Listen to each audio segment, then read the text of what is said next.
So the other day, looking at NFL news, and Commissioner Goodell floated around the idea of having teams move up draft spots in order to increase diversity within the executive level and the head coach level of these NFL teams. And reading up on it, there's a lot of backlash. I asked a couple of my buddies about it, and they said, first off, it's a shame that we have to have something in place that incentivizes teams to hire minority coaches and front office personnel. But another thing, as we were talking, the idea comes up, and I read this online too. The backlash from it is, for one, you're hiring less qualified coaches because teams are incentivized to move up in the draft. For two, it isolates non-minority coaches, so it may offend them, it may cause some division in the coaching staff. And I think thirdly, the problem was that as a minority coach, if you're hired under these circumstances, maybe you feel like you didn't deserve it or there was an ulterior motive for you being hired. Well, first, that's absolutely ridiculous that you're going to hire less qualified people in order to move up in the draft. That does you no good if the coach is not qualified to begin with.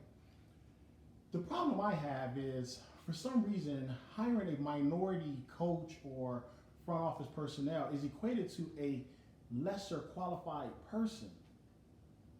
There are coaches right now in the NFL who are not minority coaches who were hired directly out of college. As a matter of fact, they weren't successful in college. I know there's at least one who wasn't successful in college, but yet he took over a head NFL job. So you can complain all you want about it, and I think that as a minority, I'm okay with the rule. And I know as of this recording a few hours ago, they amended it, and it's not going to involve draft picks, but it expanded what's called the Rooney rule, where you are obligated to interview a minority coach when you have a head coaching position available. So they made some amendments to it. I think it's a happy medium, but at the same time, as a coach, I would never ever feel uncomfortable if I was hired under those circumstances, because here's the reality. I seen a comment say, well, if this rule was in place, we may not have the next Bill Belichick. Well, how many minority Bill Belichicks never got a chance because this rule is not in place? Because you put a rule like this in place does not mean you're hiring a less qualified coach. If the coach is not qualified, then don't hire him. If you hire a coach who's not qualified and he's not doing a good job, then you fire him. Here's my question. How many minority head coaches in the NFL has been fired and then replaced by another minority head coach? So you're telling me that all of these minority head coaches out here in the world, they're not good enough for second chances, third chances. We don't see a lot of these minority head coaches as retreads as we see other coaches. So to imply that a rule makes you less qualified, that's not what it's about. It's about putting qualified minority head coaches in that seat and in that position to prove themselves. Is it a shame that we have to do this as a society? Absolutely, it's a shame that we have to do it as a society. But is it necessary? Absolutely, it's necessary. I was looking at a tribute to a friend of mine. One of his parents passed away, and there was a famous musician on the tribute, and his dad was a sound engineer. And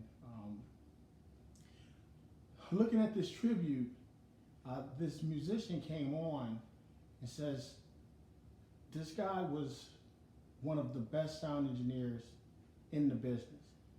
He says it's unfortunate that he was not able to expand his career simply because of the color of his skin. And you're telling me that it's reverse racism because we have to put incentives in place to hire minority coaches to give them a chance to shine? Is every minority coach hired going to be a good coach? No. Just like every non-minority head coach is not a great coach, but they get chance after chance after chance. So for all of you out there who are complaining about, oh, this is reverse racism, really, really, really take a step back and understand how privileged you are. I know I am privileged, but personally, I've been in situations where I've been the more successful coach in a situation, and I was replaced by an unproven, no experience coach. I've personally experienced that. So I don't feel bad that minority coaches are getting an opportunity. I think that diversity is what the world should be. And then I hear about this, well, the NFL, the players are mostly minority. What about equal opportunity on the football field? Well, when they start judging coaches by their 40 time, then we can erase any complaints about who they're hiring based on color, because that is a verifiable stat. So for all of you all who are making that complaint, please, if no matter what color that person is, no one's going to turn down a 4-3, a 4-2. No one's going to do that. So the other thing is this. Players who are not minority, they're looked at as more cerebral players. That's not always the case. So again, I understand that some of you out there may be offended by this rule. Some of you out there think it's unfair, think it causes division. Here's my thing. For those who say, well, the coach, he comes in and the rest of the staff looks at him as if he's not qualified or there was an incentive to bring him in. Was there an incentive to bring the head coach into Arizona? Are the coaches there looking at him as if, well, there was something else going on, that's the reason you got the job? Because you cannot tell me that that was the most qualified person for the job. That was the owner's discretion, and he chose to go with that guy. There were no qualifications that you can tell me that put him above other coaches. You have the New England Patriots. Did they win the Super Bowl this year? No, they didn't. But the special teams coordinator gets a job, a head coaching job. So, again, yes, it's the owner's discretion. But when we look at the corporate world in general, there has to be a push for diversity. The National Football League is no different. There has to be a way to break through the boys club. Do I think owners are racist? No, I absolutely do not think owners are racist. I do not think the league is racist. But I think that human nature leads us to celebrate our similarities more than embrace our differences. And that's where the problem comes in. Minority coaches do not have a lot of similarities with owners. So it's not a race thing, it's more of a culture thing. It's more of a comfort thing with some of these owners. But you have to step out of your comfort zone. You have to give these coaches and these general managers a chance to shine. If the league is represented by majority of minority players, wouldn't it be right to have minority coaches coach them? A lot of these young men are looking at these guys and they can aspire to be head coaches. These athletes out here, you see a head coach that looks like you can aspire to be a head coach.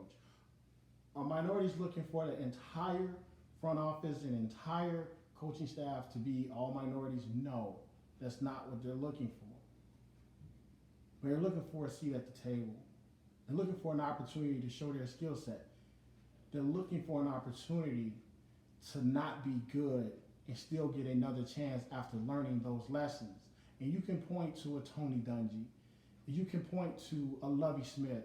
You can point to a Hugh Jackson. You can point to those guys, and I don't think any of those guys are bad coaches. But Lovie, he received a second chance out of Chicago, and he damn well deserved it. Hugh Jackson, he goes to Cleveland. They were a mess. Obviously, the next coach, he comes in, doesn't do much better with more talent. So, yes, we can use survivorship bias, and we can only focus on those few cases of coaches and say, well, they got chances, but you're missing the point. You're missing all of the minority coaches who did not have those chances, who did not get a chance to mess up. And if any of you minority coaches out there like me, when you're looking at the NFL and a minority coach does something out of character, you think to yourself, oh, he's messed it up for all of us. How many non-minority coaches can say they think that way? Because if a non-minority coach is bad, he's just a bad coach. If a minority coach is bad, it's a stain on the entire culture. It's a stain on the entire race, gender, whatever it may be. So for all of you out there who think this is unfair, who think this is reverse racism, please get over yourselves. People talk about affirmative action as if it's a bad thing. And I've seen minorities say, well, I want to earn it myself. I earned it myself. Nobody talks about legacy kids when it comes to university admissions. Nobody talks about that. Nobody talks about how donations get you into schools. So why don't anyone look and say, well, they're not qualified? The assumption is they're not qualified. When you talk about affirmative action, it's the same thing. Very talented minorities will get looked over if that system wasn't in place. And people automatically assume that person's less qualified. Well, unfortunately, that's small-minded thinking by small-minded people. So to wrap this up, the point I'm making is this.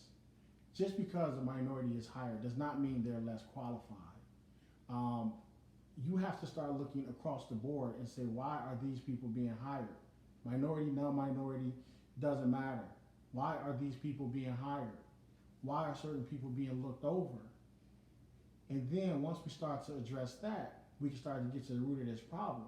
And the final thing is, and as I mentioned earlier in this video, we have to start celebrating our differences. We have to start celebrating our differences. People have different experiences, people come from different cultures, people come from different backgrounds, and we don't embrace that. We don't look at that as saying this is a different angle for us, and we're going to give them full support because they are different from us. When we can expand our mind and we can look and we can embrace our differences, I think we can start to make some good progress.